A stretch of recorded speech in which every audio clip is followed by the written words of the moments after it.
What we cooking tonight? I don't know. Marcus went to the store, not me.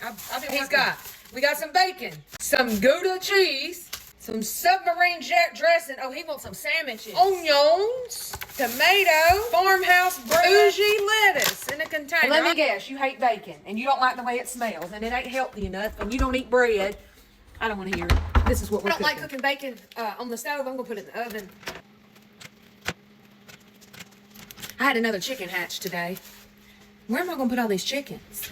I went to a Pilates class this morning. Chef's kiss. I've done a lot of working out over the years, a lot of CrossFit, a lot of weightlifting, lots of things. I ain't never did Pilates, and it was top tier. I'm going to add that into my rotation every week. Then did a couple miles on the treadmill. I'm going to get on my bike tonight in my little room in here and have me a little biking session.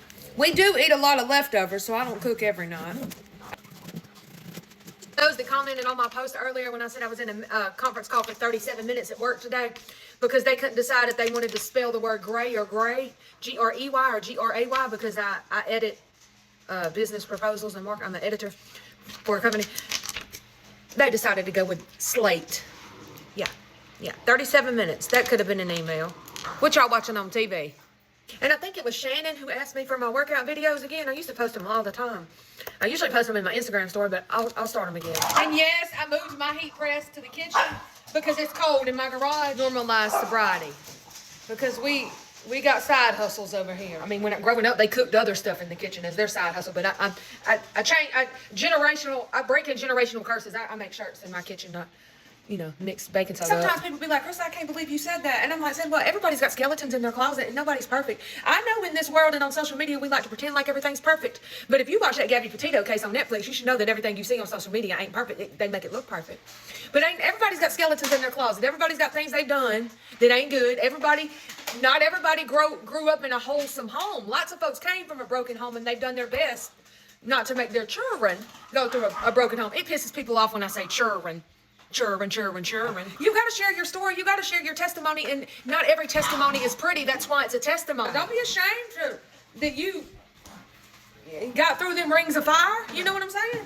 And if you want to get biblical, nobody he used in the Bible was perfect.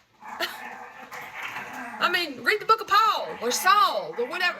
Which one do you want to call him? Now, y'all having a tug of war with my darn intro web, and I don't like it, Duke. You just had surgery. You need to get somewhere and you need to sit your tail down. You hear me? You're going to be hurting. Get somewhere and sit down. Go on now. Go on.